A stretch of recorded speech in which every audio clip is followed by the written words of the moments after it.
It's time to get up with the continued drama in Green Bay. Aaron Rodgers needs help. There's one obvious move to make. Will the Packers make it? We'll discuss.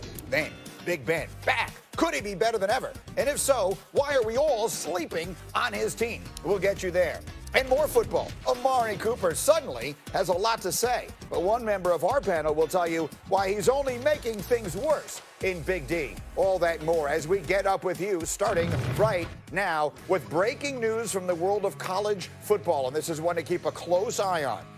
UConn football has suspended its program for the 2020 season because of the coronavirus.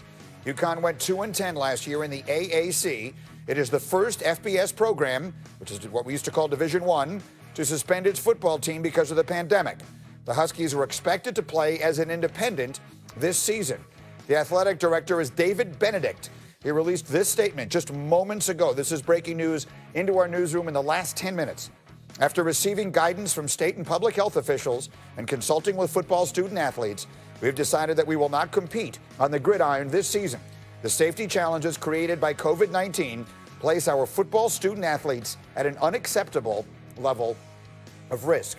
Again, this is just breaking as we speak, and you see the crew I have together for you here. Louis Riddick is here, Jeff Saturday, and Paul Finebaum. I will start with you. Now, Paul, we all understand this isn't Ohio State that we're talking about, but it does feel like it could be a first domino in something much bigger. What is your immediate reaction?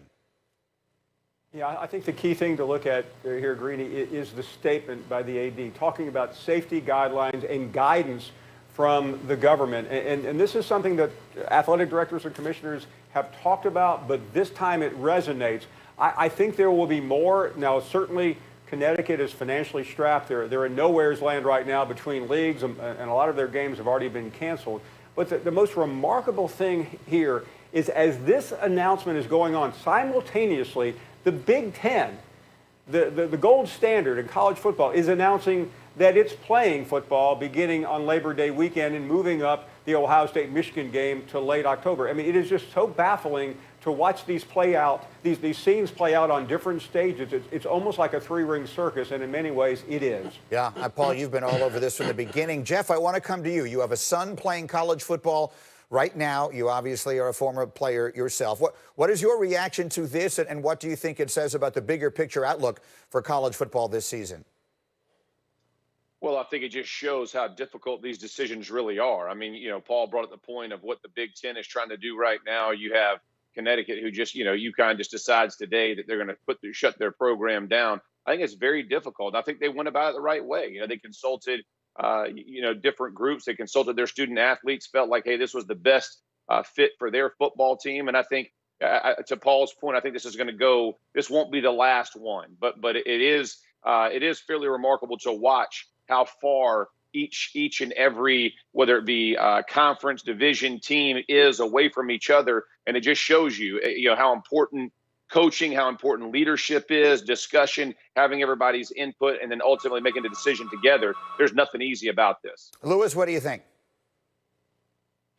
Yeah, I think what it shows is that, look, UConn really, they followed the procedures that they thought were the best practices as far as, getting the guidance from the health officials, getting the guidance from their local governments, and really getting the guidance from the people who are most critical, I think, in all of this, and the people who continue to maybe be forgotten and downplayed, and that is the student athletes themselves, who were in lockstep with the college administration here as far as canceling this season. And you have to respect that, Greeny. And I think as you go forward, as Paul just alluded to, you're going to see varying opinions as far as whether or not people feel it is safe enough, whether people feel it is safe at all, whether people feel it is overblown. I mean, you see so many varying opinions about this as far as whether or not college athletics in particular and sports in general should be played in this pandemic. And I don't think that's going to change anytime soon, because just in society overall, you see there are such varying opinions about how people view this pandemic and how we can exist within it. But you have to commend UConn for taking this stand. It seems like there is no division as far as, there's no division within the ranks is what I'm saying as far as between the administration and the players. And that's what you want. You don't want conflicting messages getting out there, and they seem to be very much so in unison. And you have to respect that, and you wish them luck going forward. Paul, pardon me, Paul, the cynical among us will look at this and say they were scheduled to play as an independent this year, so no one else is depending on them, if you will excuse the commonality of the words there.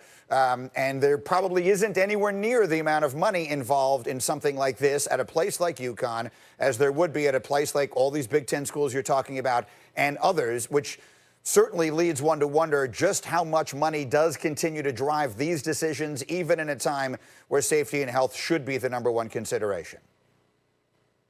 Greeny, money is driving all of these decisions, and in UConn's case, they, in many ways, could not afford to play. I mean, their schedule already was a disaster, so they made the right decision, interestingly, because of money, and everyone else is trying to play because of money as well. I mean, this is the most bizarre thing I've ever seen in the history of college football, and it's not over yet. As the Big Ten is announcing today, the commissioner, Kevin Warren, saying that doesn't mean we're going to start on Labor Day weekend. Everyone has a caveat, but what UConn is going to do, it's going to tell other programs it's okay to fold the tent, whether they're in as bad a shape as UConn or not. We will be talking about more programs saying, you know what, I can't go with my conference. I'm in a tough part of the country. And what's interesting is that the state of Connecticut, as all of you know, has come out of the worst of it. It's not even a hot spot anymore, like Florida, Texas, and many other places. So this is a unique decision. It's not going to be a leading indicator that tomorrow everyone else throws up their hands. But this story will be continued over and over again as we work our way to September. It's a good point. It's quite the opposite of a hotspot, actually. I live in Connecticut. I think has done as well as any state in the country as far as numbers on coronavirus are concerned. This is a decision that I think has a lot of tentacles and may wind up having a lot of ramifications. Again, if you're just joining us, the breaking news this morning, the University of Connecticut, within just the last 15 or 20 minutes, announcing that it will not play football in 2020, which leads one to wonder if it is the first of many dominoes that will fall. With that, we are approaching the top of the hour. Let me welcome you. I'm Mike Greenberg. This is Get Up on ESPN. We'll be with you for the next hour and 45 minutes, and then First Take will come your way in its entirety. We opened with that breaking news this morning. We have our game of the night from the NBA in a moment. But next, I want to get you to the NFL, where questions continue to swirl around Aaron Rodgers and his future with the Packers. His biggest target thinks all of this is much ado about nothing. Davante Adams is entering his 7th season as Rodgers' teammate. He says he's not worried about him at all.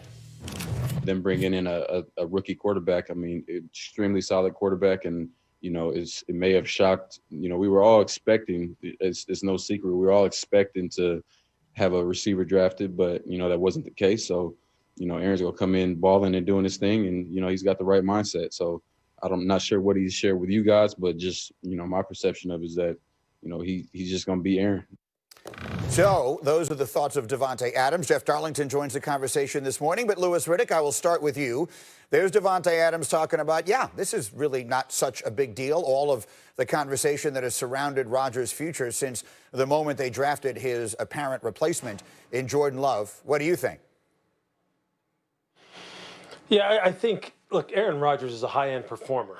The very highest end of performers in terms of, you know, how well he has conducted himself throughout his career and what he has accomplished. And I think guys who are at that end of the spectrum are always, look, we talk about it all the time. They're always looking for ways to continue to motivate themselves to reach even higher highs because they pretty much have done it all in their entire career. This is just one of those things that although he may not articulate publicly that it is something that is, you know, definitively driving him, there's no question that the quote-unquote disrespect that maybe he is being shown indirectly at this point in time in his career in terms of us all talking about when is the end coming for him. He may not be saying it publicly that it's motivating him, but it has to be motivating him because, look, what else is there at this point in time? He's accomplished everything. He's a surefire Hall of Famer. I don't care if they've underachieved as a team or not during his tenure there in terms of winning Super Bowls. This is a guy who is looking for edges. Everyone looks for edges, and this is just another thing to really catapult him here into the twilight of his career